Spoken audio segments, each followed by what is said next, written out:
What's going on, guys? Omar here with 68 Charger Garage. Welcome back to the page. On this episode, we're going to be working on my 2021 Gladiator again. One of the things that I did not get when I bought this Jeep was the cold weather group. So what I'm going to do on this episode is install a universal heated seat kit. That way we can get a little bit warmer in the mornings whenever I'm heading over to work. Let me know if you have any questions, and as always, don't forget that subscribe button. Thanks for watching, guys. I decided to go with a Dorman universal heated seat kit. The kit is part number 628040, and it does include the 2 heating pads for the back and the seat itself, the wiring harness, and it does have the temperature control here with a high and low. And then it does have some zip ties to tie everything together, as well as some upholstery tools to make sure that we can put everything back on. So I'm gonna go ahead and get started. The first thing that I'm gonna do is go ahead and disconnect the battery. So when disconnecting the battery on the 2021 Jeep Gladiator, you have to disconnect the primary battery as well as the secondary battery, which is right here. To remove the seats, we're just gonna use an external torque socket. This is size 12, E12.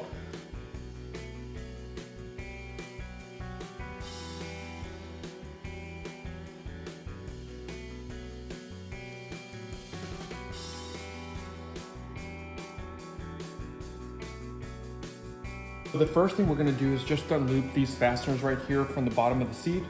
And then when you move it up, there is 2 screws right here, one right here and one right here. There is a third right here that I just removed. And so this should come out now.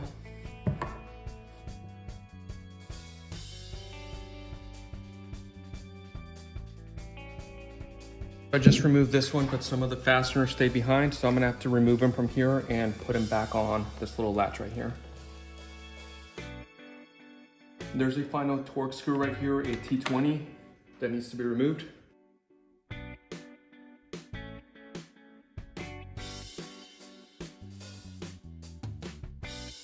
This should give me access to the zipper.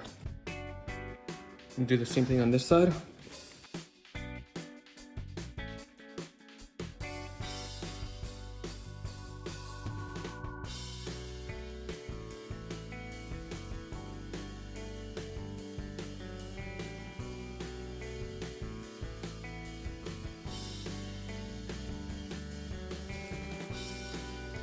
So I just ended up removing these 3 rings, 1, 2, and 3. And then the 2 right here. I'm not gonna mess with anything on this side because of the airbag. It's pretty interwoven in there with the seat. So I do have enough room right now to be able to put that pad in. I can just pretty much start peeling the tape side, and then I can just go ahead and tape it on.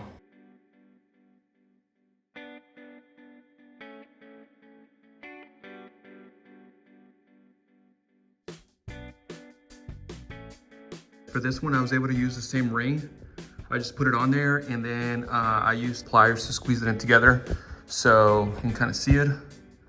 So I think I'm gonna try to do that instead of using the new ones, since these are already pretty much just opened up a little bit. So I'm gonna see if that works for the rest of them.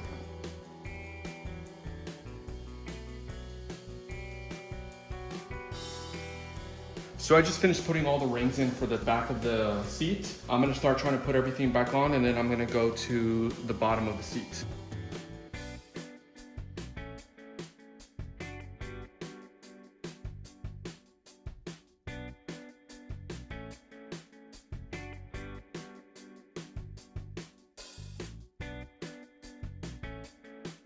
Now for the bottom, I think I'm gonna start here. Not entirely sure what all I'm gonna have to do for this side, so I'm gonna start with these right here.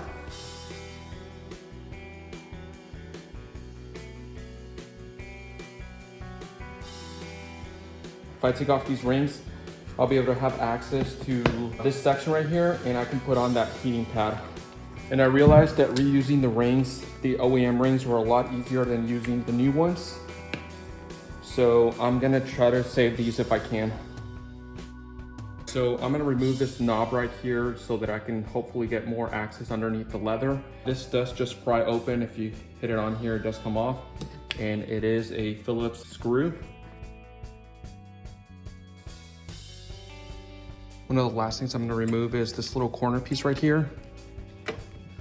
I was able to get to it with a screwdriver. There we go.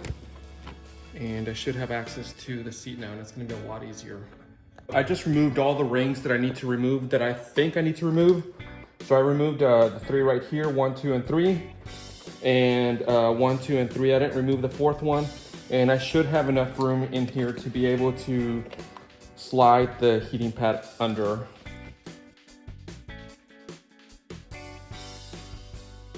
Something I did, which I don't even know if it's the right thing to do or not, I ended up cutting a little bit of the foam, making a slash.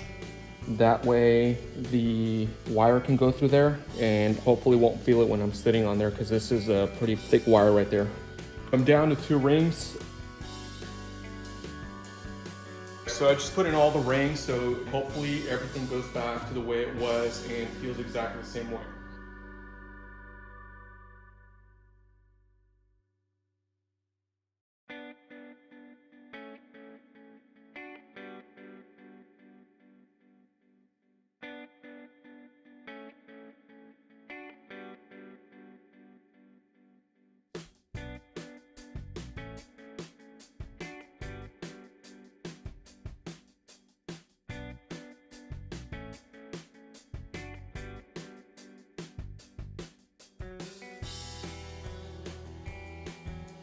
That should be it. Everything is back to normal. So at this point, what I'm gonna do is I'm gonna do the other side. Once I have both of them wired, I'm gonna go ahead and go over to the console and decide where I'm gonna put those switches. The passenger side is actually a lot easier to get to at the bottom, mainly because there is no lumbar knobs or anything extra that the driver's side one had. So I was able to take off both sides pretty easily, and I'm just gonna go in through the door side, and it should be a lot easier than the other side.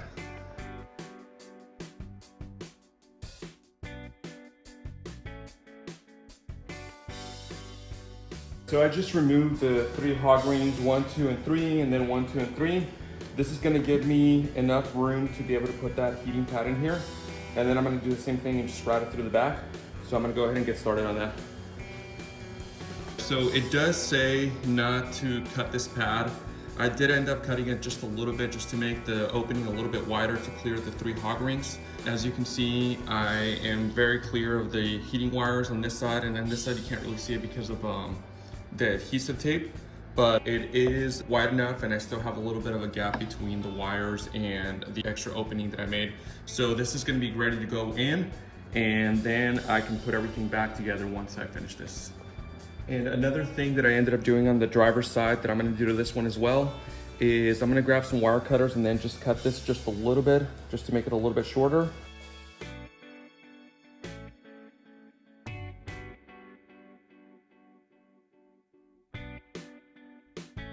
I did the same thing on this side, where I used a little X-Acto knife to cut a little bit into the foam. That way the wires can go in there, and hopefully when we're sitting in it, you can't feel them.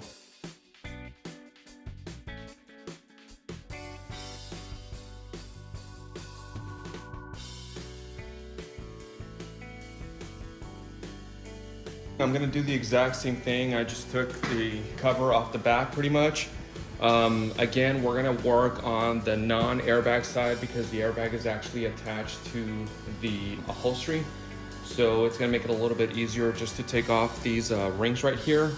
And then just this one only has 2, which is gonna make it a lot faster and a lot easier now that I actually know what I'm doing. I just finished putting in the pad for the back part of the seat.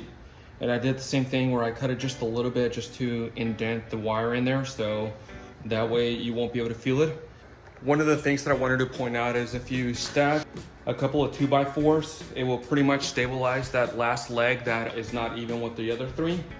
And so this made it a lot easier to keep the seat sturdy.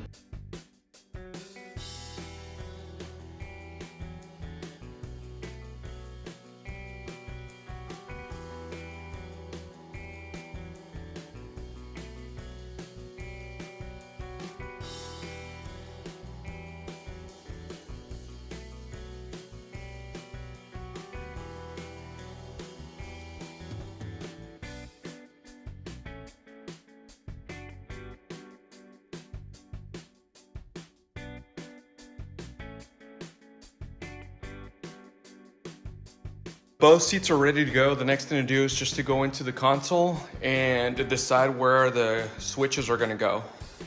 The first thing we need to do is just remove this little cap right here, and there's one right here.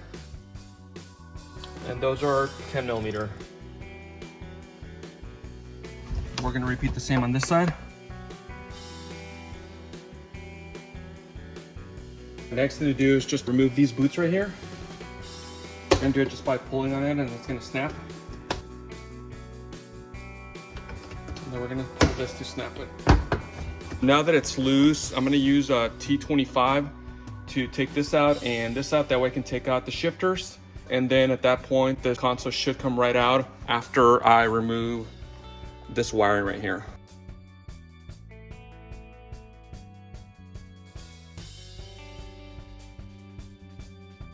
I was having some issues with this one. All you need to do is push right here and then it comes right out.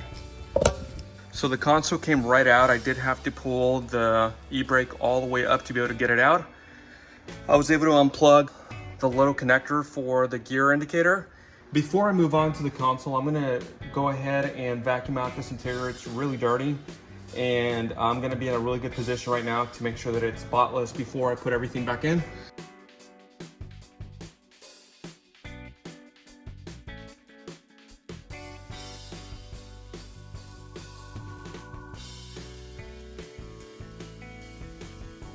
Before I start drilling holes in here and trying to figure out where the switches are gonna go, I'm gonna go ahead and clean this console out. And then I also did want to mention that I pretty much have a mess right here. We're in the process of putting in a shed and all this is gonna go out. So this is pretty much gonna be a 3-car garage for my 68 Charger. So stay tuned for more videos on that Hemi swap that's coming up for that car.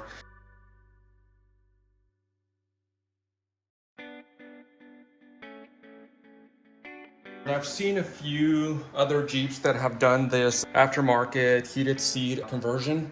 And with them, I've seen them that they put them right here. So I think that's where I'm gonna put them on. I'm gonna decide and see if that's the best place for them or not. What I decided to do on this one, I measured and it was about 90 millimeters between the side, from side to side. So what I did is I stopped it right in the middle of 45, and then I went 20 millimeters out. And so I just measured them. They seem to be right on track.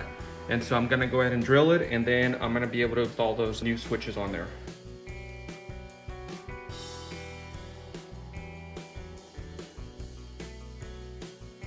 I just made the hole big enough to be able to fit that first switch. I'm gonna see if the second one is ready to go. I think they fit pretty well. So I pretty much decided how I'm gonna route this wiring. Right now for the passenger side, this is gonna be the passenger switch. And what I ended up doing is I put in all the wiring right here for the switch right there. And I went ahead and just stole ground from this console bolt right there. I'm gonna leave the red out for now. And I think I'm gonna route both of these, passenger and the driver's side, over to one of my auxiliaries. Since I tend to always have a cup, I don't want to accidentally turn them on or leave them on. So what I'm going to do is put them on auxiliary 4. That way, every time I turn off the car, I can be sure that they're completely turned off. And also, I would have to turn on auxiliary 4 in order for them to work. So that's sort of what I think I'm going to do for now. I might change my mind once I get closer to finishing up the project.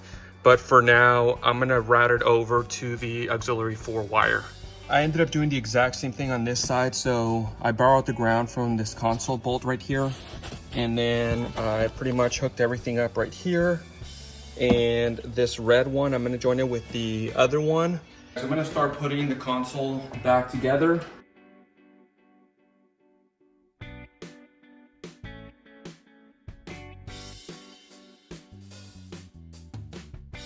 Apologies, my phone ended up dying while I was recording this and didn't realize that it was no longer on.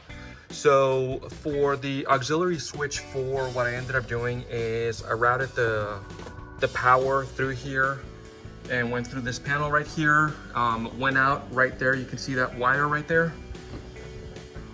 And then came out right over here and went into the auxiliary 4 button right here. So that is actually good to go. The next thing that I'm going to do is just put the console on completely or fully, and then put the shifter boots in the shifter.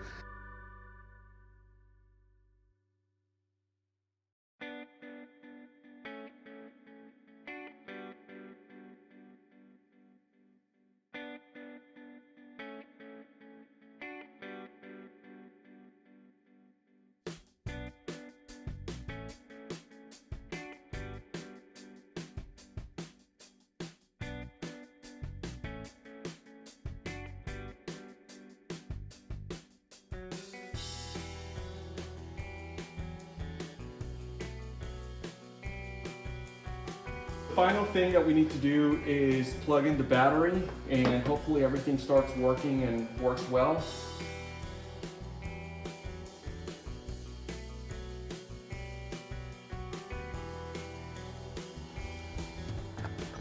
All right guys, so everything is installed, ready to go.